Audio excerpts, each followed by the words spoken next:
Okay, so the Esri tutorial took you a little bit through some remote sensing, looking at multispectral images. We're going to do just a little bit more. So one of the things that we're going to look at is different wavelengths of light and different wavelengths of near-infrared information. And so when they talk about a wavelength, they're talking about the distance between the peak of a wave and a peak of a wave, right? The linear distance. And they measure that typically in micrometers. And so kind of when we think about that, we're talking about just these different units of measurement, and a micrometer is really, really tiny. Okay? So for instance, a micrometer is, or one inch is 25,400 micrometers, right? So that's a really small unit of measurement, right? So that's what we're talking about, wavelengths that are that infinitesimal. They're really, really little. So when we look at remote sensed images or LiDAR images, or not LiDAR, wrong class, remote sensed images or multispectral images, we're looking at wavelengths of light from the visible spectrum up through the infrared spectrum and sometimes into the thermal spectrum, okay? And the wavelengths get bigger as you go from left to right. So the blue wavelength is the smallest. Thermal wavelengths are bigger. Microwave are bigger than that, okay? So we're looking at just that progression. So in the Esri tutorial, they had you set different band combinations, right? And so what they said was a combination of 3, 2, 1 gave you the natural image of things, right? So when I look at a regular air photo, I'm going to be looking at the color red, the visible red through the red band, the visible green through the green band, and the visible blue through the blue band, and it gives me that color. But I can mix those up and look at other combinations like you did that kind of highlight different features. One of the things that happens with solar visual light and thermal is that when it hits the atmosphere, it tends to kind of scatter, right? So it gets transmitted. From the sun will transmit light, and then that light will get reflected back, or heat will be reflected back from the Earth's surface. But as those back reflections go through cloud cover, trees covers, those things tend to get scattered. Those light waves get scattered. So why is an apple red? An apple is red because the red color of an apple gets reflected back, and that's what you see. All the other colors get absorbed. Green apples are greens reflected back. So what would that tell you about why is the sky blue? Right, what that tells you is that the blue wavelength is reflected or scattered, and that's why you see that. So when we look at scattering, there's 3 kinds of scattering. Rayleigh scattering, Mie scattering, and non-selective scattering. Okay? And if I asked you why is the sky blue, you could say that's because of Rayleigh scattering. So Rayleigh scattering tends to scatter some of the smallest particles, right? And blue is the smallest wavelength. So when that hits atmospheric particles or oxygen, nitrogen, really small gas particles, it splits them up and it scatters them. So that's why we have a blue sky. Mie scattering tends to scatter larger particles, and they will interact with smoke and dust and pollutants. And that's why when they have a beautiful field burn, we have those lovely red sunsets, right? I mean, clear cuts and burns make just amazing sunsets. But that's because that red light comes in, it gets scattered on those larger particles, right? So that's kind of what's happening with what we see. And then non-selective scattering is kind of everything else, right? So there's a lot of wavelengths that just get moved and scattered about. So one thing to think about is data collected on a cloudy day. You're not going to have as accurate a data because your signals are weaker. There's more scattering, so you have a lot of missing information. And that's beyond the scope of what we're going to do. So a satellite image that's a multispectral image has the ability to collect data separately in all those different wavelengths. So all of the blue, red, green wavelength, the infrared, the near infrared, and the thermal. And it will collect information from each of those and create a two-dimensional array or a pixel.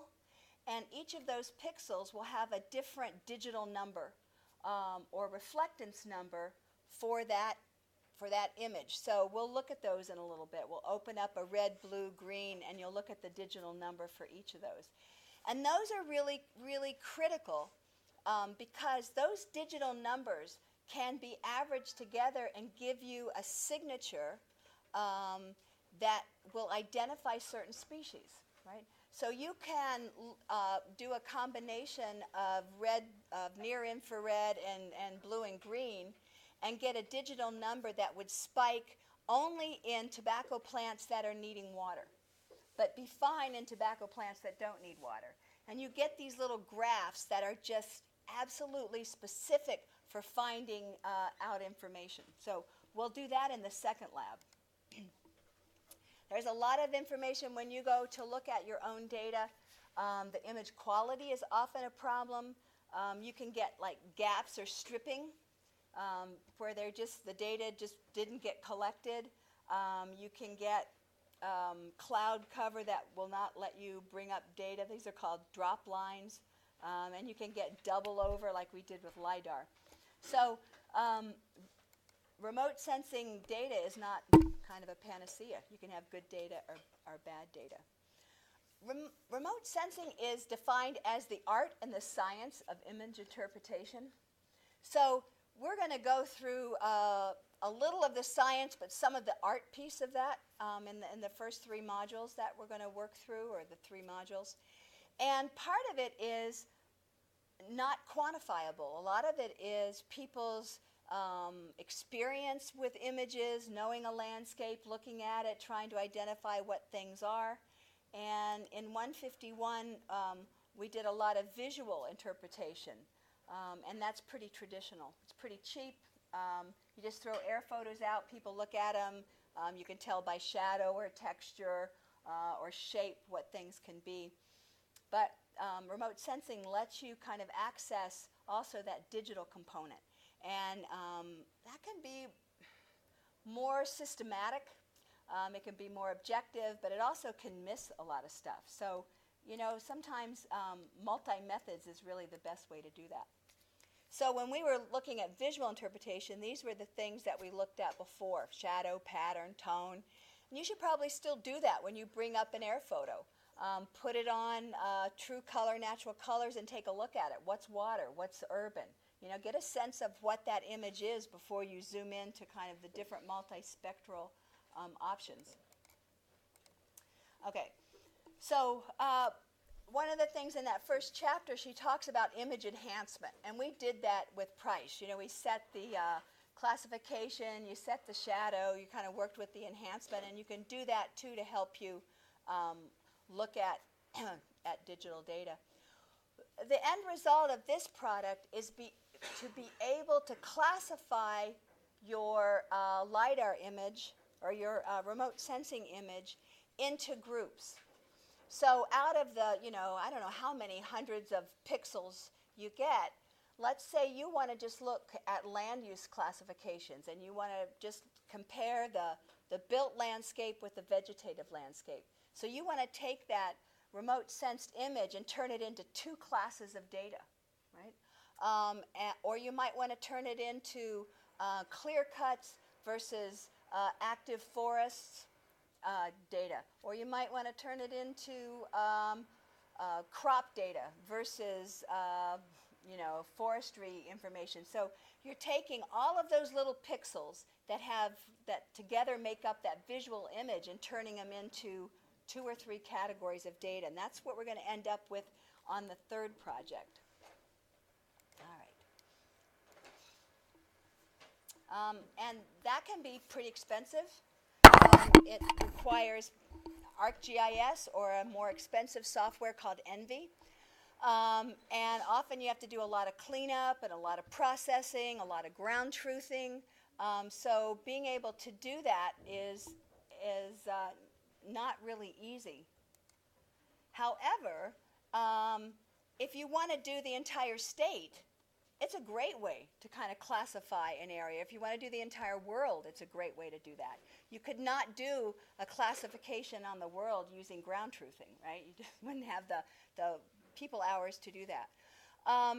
This way is consistent. You can build up little programs, little formulas or algorithms that you can continue to use. So it's not, it's take that with a grain of salt. Sometimes people use image classification, sometimes not.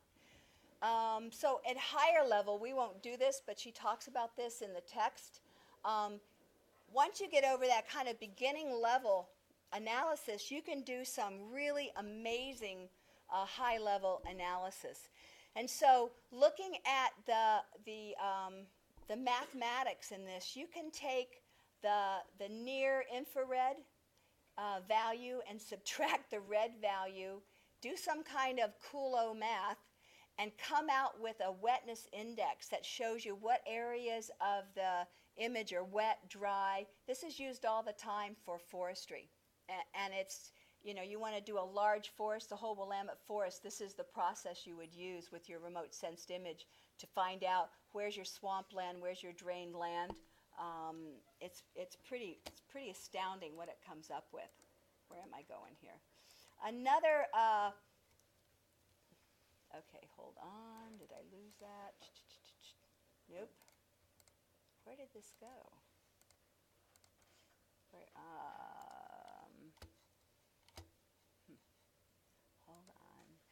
The other use for LiDAR is to look at a burn index. Again, it takes several of the different images, combines them together, and is able to map by grid how severely burned different areas were. So you combine that burned area with slope information or planting information, and it's really critical for reforestation or even just trying to understand how big fires happen. So this is pretty high level, and this is the kind of stuff you get a lot of USGS scientists doing that kind of work.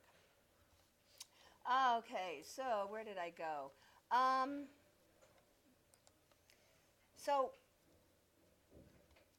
don't want to use that one. Hold on. So here is an example of the burn index, which ran a fire in South Dakota. And so what they were able to run just all of those different, subtracting their infrared from their green reflectance, from their red reflectance, and then looking at how much solar input was happening when the photo was taken, they're able to determine what areas burned hot, what areas burned cooler, what areas had a medium burn. And then there's two kinds of image classification, and we're going to do the simplest, which lets the computer do most of the work. It's called an unsupervised classification. And with an unsupervised classification, we'll talk more about this on Thursday next week, but you're able to look at several different pixels and say, oh, this is a great example of a forest. And you kind of show the computer where different forests are, and then you pick that digital number and you assign it the value of a forest. And it's a really cool kind of way to classify your data. An unsupervised classification is kind of the probably more accurate method, but you have to know the area really well. And with a supervised classification, you would pull up imagery of a place you know, and you would select polygons and you would say, this is grass. And then the algorithm would look for any of the digital numbers that average that area that you just identified, and it would assign it as grass. So there's both ways to go through that. Okay. So here's an example of the whole world defined by, I can't read it. Is it land use type? Huh. But using raster data and a classification method. Okay. And then I don't like that. The other thing that this process is used for is to look at change over time. And we have this amazing luxury of NASA and the government having long records for remote sensed images. So you can look at images from 20 years apart and line those pixels up and compare how urbanization has changed, or how forestry has changed, or how deserts have grown. So that's one of the other uses for remote sensing data. Okay, la la la. And then just being able to do that change over time and look at how those spectral bands change. So if you have a clear-cut forest and you compare it to an area that was not clear-cut, you're going to see increased visible red and decreased infrared. If you've had a change from a forest to an urban landscape, you're going to have near-infrared decrease, because near-infrared shows active vegetation, right? So if I've got a decrease in vegetation in an urban landscape, I'm going to have much less near-infrared. Agriculture to urban, that doesn't make sense to me. Anyway, so there's all of these different kind of categories for looking at remote sense data. Excuse me. Okay, and we're not going to do that. And then the last little piece of this is accuracy. So it can be. It just really depends on what kind of accuracy you need. If you're mapping a small city park, you're not going to use remote sensing. If you're mapping the entire Willamette Forest, you may want remote sensing, and definitely the state. It's pretty simple to use in some ways. It's never 100% correct because you're generalizing pixels. And some of those pixels are 30 meters by 30 meters, so they have to represent one land cover type, and you can't always make that assessment. But you can do the world. There's lots of over time studies. You could do repetitive work, and you've got the computer to kind of digitally process data, which can also be pretty cost effective. So lots of strengths with remote sensing. So I'm going to go ahead and close that, and I will post that for what it's worth. See if I can get all of these done. So on the R drive, I put in the remote sensing data, and you have access to that. And where is module 1?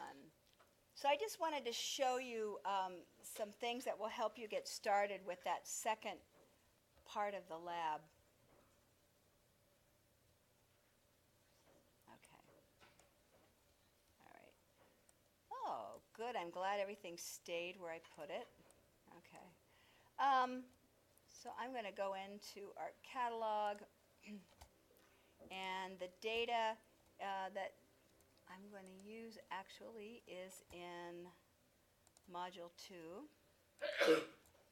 And I'm going to put in the Landsat images. Now, when you look at the Landsat images, what you see, is that not, I'm going to go ahead and add these.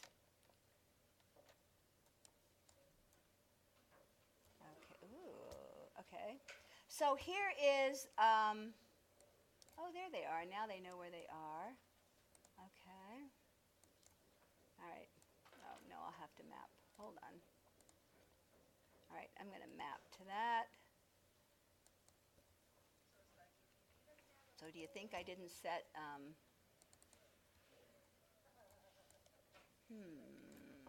think it's this one.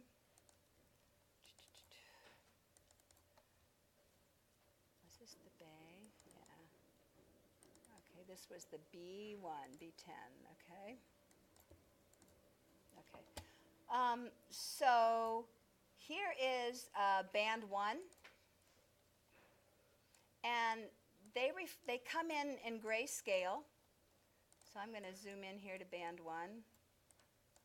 And so band 1, we'd have to go back, and she's got a really nice example on page, where did it go? On page 35. So band 1 is the blue. This is the smallest wavelength.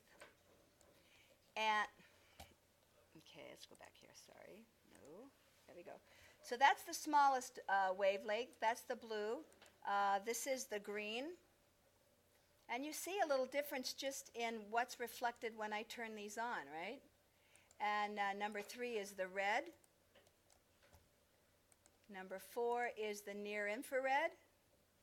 Wow, you can really see water a lot better in that one. This is mid-infrared. And you'll notice that number 6 is missing, right? So this goes from 1, 2, 3, 4, 5 up to 7. Band 6 is usually a thermal band, and it's at a different grid size. So you can't stack those together and do comparisons, right? You need to have them all in the same size band. So when we were looking at the Esri data, we were looking at a composite band, and this is called the MTL, and it has that little raster image on it. So I'm going to add the composite band, and that's what you're used to looking at, right, when you brought those in. And what they've done is taken all of these bands and stacked them together in a multi-layer so that you can look at them together. So if I were to just click on the ID, so I've got, let's just click right here on the water. Okay, and I want to look at band 5. Okay, so now I'm going to do the ID tool for band 5 in the water. And what I get, the digital number here is 7. So in water, if I'm looking at the reflectance there, I'm going to get a value of 7. If I look at it in blue wavelength, and I click here, the value of water is 71. So each of these images has a different digital number. And those digital numbers can be used to, where did it go? Here we go. Those digital numbers can be used to identify certain features. So how did I get that? Let's close that thing. There we go. All right. So I'm going to turn on the, where'd it go? I thought I had that on. All right. So when she asks you to add the MLT, that's what she's asking you to do. Now that doesn't look like natural color, right? It looks pretty weird. So part of that is because the properties have to be reset and histograms built. So I go to symbology, and I'll build the histogram. And does not matter apparently how many times I build that histogram. Every time I open this up, I have to run that again. So my histograms are running. I'm going to go ahead and close that. And, whoa, that's pretty weird. And what you'll find is that the histogram runs 3 times. Okay, so now if I go back here and and I set my properties, for some reason you have to reset this, okay? R, G, and B, choose OK, and now it comes in as natural color, right? I think that might be an Esri glitch, that it just doesn't come in set like that. But when you hit the properties, you have to read that and get that natural color. So now, if I click on that water feature, which I'm assuming that's water, and I look at the pixel value for this, I'm going to get actually a pixel value for the red, the green, and the blue, right? So my red digital number is 20, my green digital number is 24, and my blue digital number is 65. So that is natural color. So if I change this again, properties 432,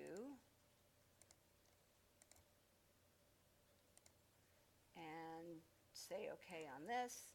There I've got my, my vegetation index. And if I click on the water here for my identification, it tells me that the infrared digital number is 17 RG, no, 4323. The blue is, I forget which one is which now. The blue is 18 and the red is 24. So, but keep having those digital numbers is really useful for identifying specific kinds of landforms. So she's going to have you go through adding these different layers, evaluating the data in Project 2.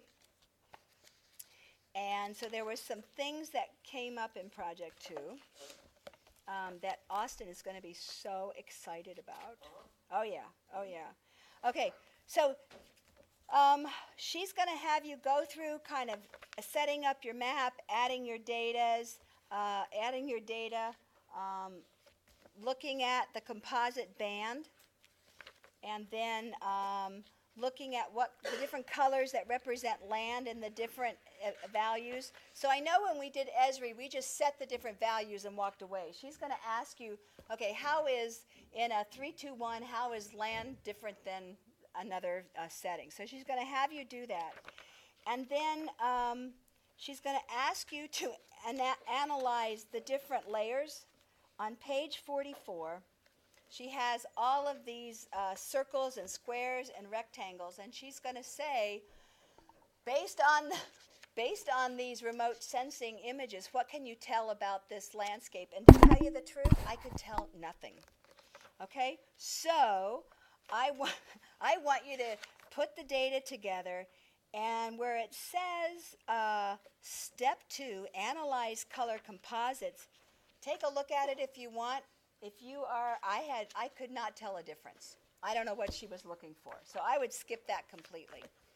The thing I do want you to do is step 3, which is data-driven pages. And data-driven pages are a really cool feature. So I'm going to go ahead and close this and hope I kept mine. And I also was not happy with the way she had you set up data-driven pages. So I had Googled and found some other really nice examples. There are much better tutorials out there for data-driven pages. And if we had known this, Mary, in order to do the tsunami mapping, we would have saved ourselves so much trouble. Okay.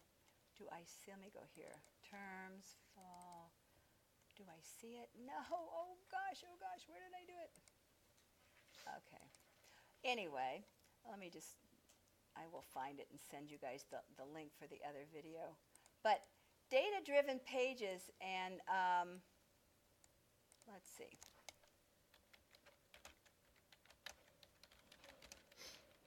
I have it in here somewhere, but okay. So what this does is it's, oh, come on, you're not going to give me an image. Are you kidding me? What are data-driven pages? Here we go.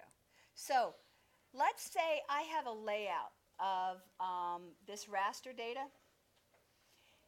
What data-driven pages do is you set up a layout, right? And you put your scale, your name, everything you want on it. And then you create a grid that lays over that. And the grid will index. It will divide your image up into however many grid cells you have and show zoom in on each of those grid cells. It is so cool. And then you can send it to produce. So let's say, how many is this? 1, 2, 3, 4. So I have 16 grid cells here. What this will do is create 16 maps automatically zoomed into that grid that you can export to a PDF, and you have an index at the bottom of your page that tells you which of the maps you're looking at. Yes, it's so cool. So if you have to do, let's say, information along a river, the riparian area on a long river, you could map that, but you're not going to be able to zoom in, right? you lay a grid along that, and then you just mass produce these maps that zoom in on that grid, send them out to a PDF, and you're done. It's called Data-Driven Pages That Build a Map Book. So she has you go through the data-driven pages. I will give you, so you can do it her way, or I will send you the URL for a woman who does an at-home professional development in GIS. And I thought her data-driven pages tutorial was perfect. I really liked it a lot, so I'll send you that. This is a new option in 10.1 and 10.2, so I hear that a lot. People ask for that. So that's how you'll end this one. You're just going to play around with the different combinations, and then you're going to make a data-driven pages either her way or a different way. All right? A lot to do. And then we'll look at spectral signatures on Tuesday, which I think is more fun. Anyway.